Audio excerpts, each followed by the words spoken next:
Y como inevitablemente la actualidad viene marcada por todas las cuestiones económicas que te he enunciado, pues vamos a ver cómo va a llegar todo esto a nuestros bolsillos.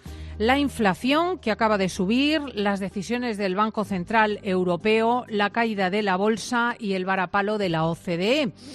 Juan Ramón Rayo es economista. Don Juan Ramón, muy buenos días. Buenos días, Cristina, ¿qué tal?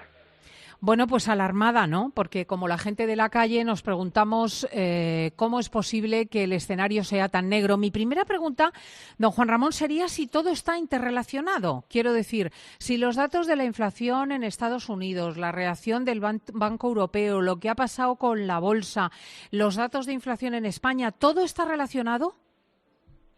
Sí, todo tiene un origen común y es la respuesta que dieron los gobiernos durante la pandemia para evitar que la economía supuestamente se derrumbara. Recordemos que en el año 2020 se aprobaron estímulos muy fuertes, tanto fiscales como monetarios, sobre todo en Estados Unidos, pero en general en el conjunto del planeta, y esos estímulos tan fuertes, que en su momento podía parecer que tenían sentido, quizá fueron demasiado fuertes, hemos visto que fueron demasiado fuertes, y se están materializando en una economía recalentada, en una economía que genera inflación, y la genera en Estados Unidos y la genera también en Europa. Y para controlar la inflación hay que subir los tipos de interés, y las subidas de tipos de interés lo que hacen es hundir la bolsa.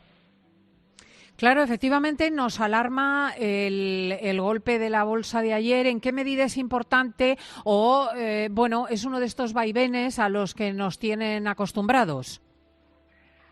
A ver, ayer se publicó el dato de inflación en Estados Unidos y la bolsa empezó a caer en picado cuando se publicó ese dato de inflación. ¿Por qué reaccionó tan mal la bolsa a ese dato de inflación? Pues porque en los mentideros políticos y económicos había empezado a cundir la narrativa de que ya habíamos llegado al pico de inflación, de que la inflación, el dato de inflación que íbamos a conocer ayer iba a ser relativamente bueno, todavía muy alta, pero mostrando una tendencia a la baja, y que por tanto, si ya habíamos llegado al pico de inflación y ya estábamos bajando, el Banco Central de Estados Unidos, la Reserva Federal, no tendría que subir los tipos de interés tanto. Si no los sube tanto la Reserva Federal, tampoco los tendría por qué subir tanto el Banco Central Europeo. Pero claro, todo este deseo se vino abajo ayer cuando conocimos que el dato de inflación en Estados Unidos fue muy malo, que la inflación, lejos de frenarse, se aceleró, y que por tanto las subidas de tipos de interés no se van a frenar, sino que más bien se van a acelerar. Y la bolsa reaccionó ante esa subida previsible de tipos con un desplome que en parte es lógico, fruto de que los mayores tipos de interés van a contribuir a contraer la actividad económica, y la bolsa de alguna manera es un termómetro de cuál es el nivel de actividad de beneficios empresariales previsibles durante los próximos trimestres. Claro, la subida de tipos de interés significa que si tú te vas a pedir un crédito al banco te van a cobrar más, y también afecta a las hipotecas, ¿verdad? Sí, afecta desde bastantes perspectivas. Quizá la forma más inmediata, más directa, más conocida que tenemos de cómo nos afecta una subida de tipos de interés es esa, ¿no? Si vamos a pedir un crédito al banco, nos saldrá más caro. Si tengo una hipoteca a tipo variable, no si la tengo a tipo fijo, me van a subir la letra mensual. El Euribor ya lleva meses subiendo, estaba en terreno negativo, ya está en positivo y más que va a seguir subiendo. Pero las subidas de tipos afectan de muchas otras formas a la economía y por tanto a la vida de la gente. Por ejemplo, que las personas pidan menos créditos significa que van a comprar menos a crédito. Hay bienes, hay mercancías que normalmente se compran a crédito. El caso más claro es la vivienda, pero también, por ejemplo, los automóviles, electrodomésticos, etcétera.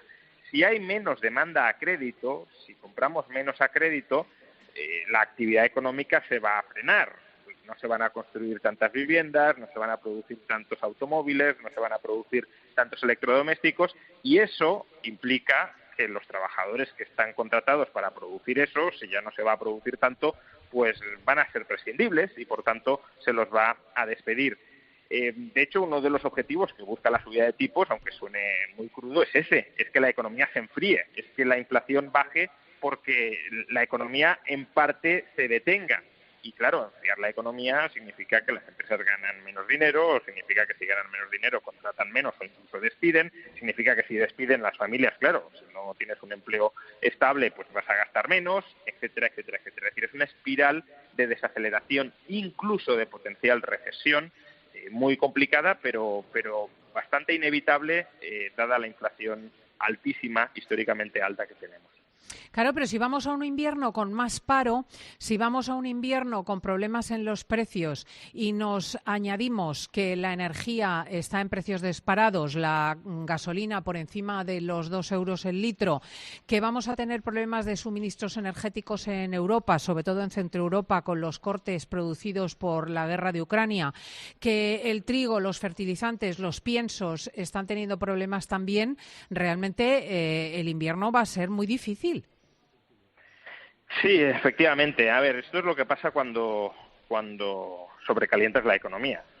Ahora vamos a lamentar, previsiblemente vamos a lamentar lo que supone un enfriamiento económico, pero no olvidemos que el pecado original es haber sobrecalentado la economía. Si pones el coche a una velocidad excesiva, te puedes estrellar, y si no te estrellas, si tienes que frenar bruscamente para evitar estrellarte, pues también puedes sentir o experimentar dolencias por ese frenazo tan brusco, ¿no?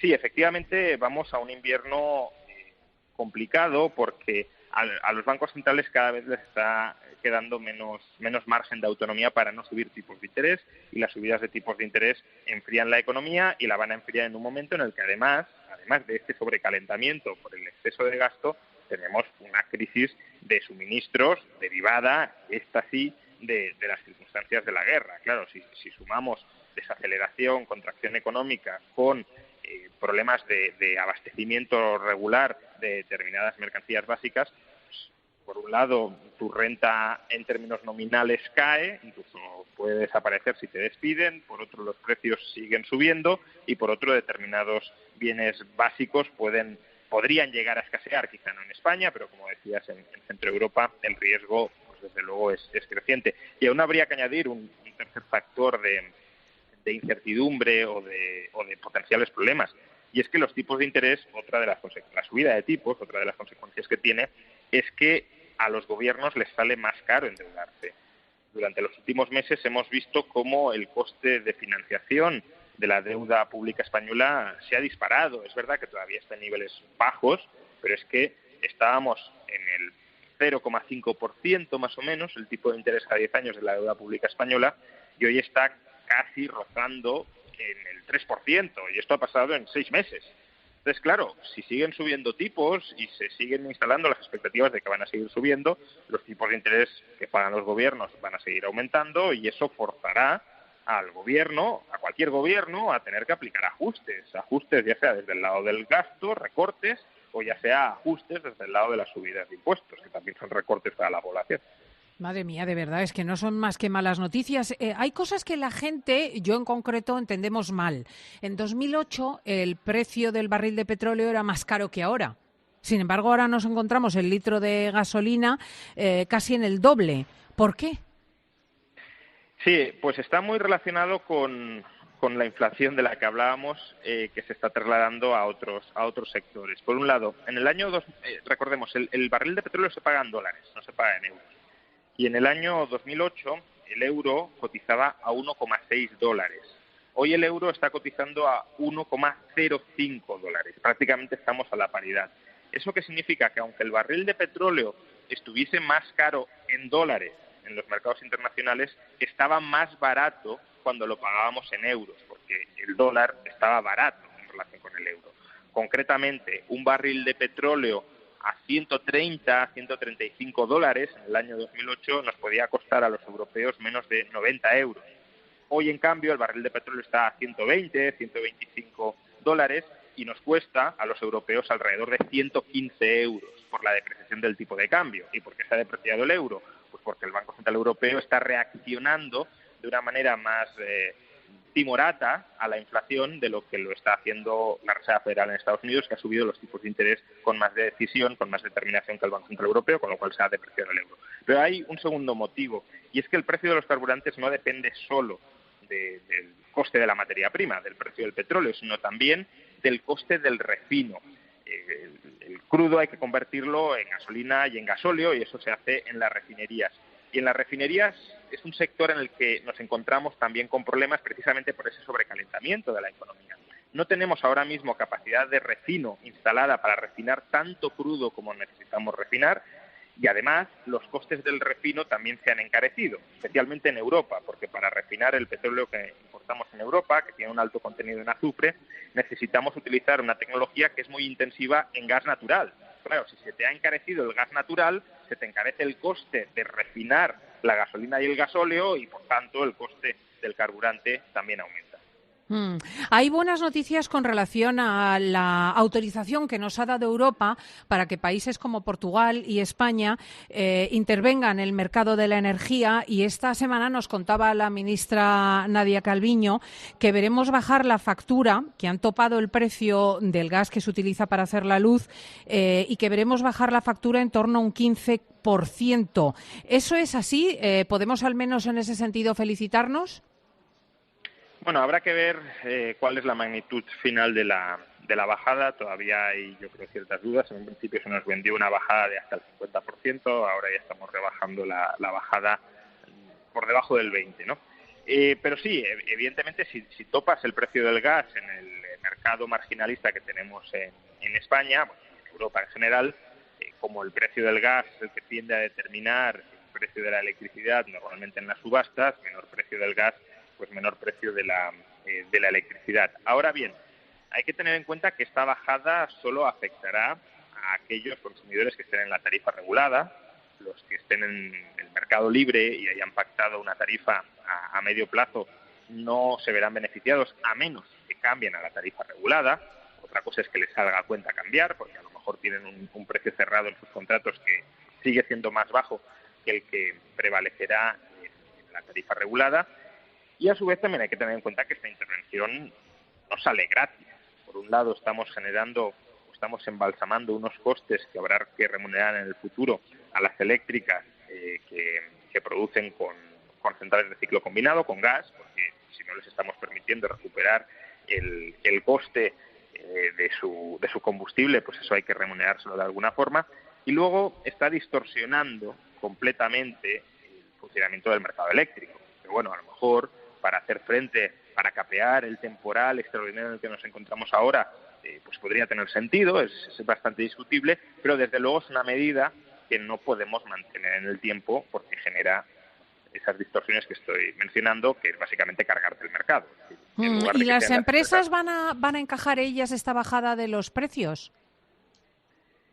A ver, las empresas se les va a pagar por la puerta de atrás con una especie de déficit de tarifa la diferencia entre el precio del gas que pagan y el precio del gas que repercuten a los consumidores.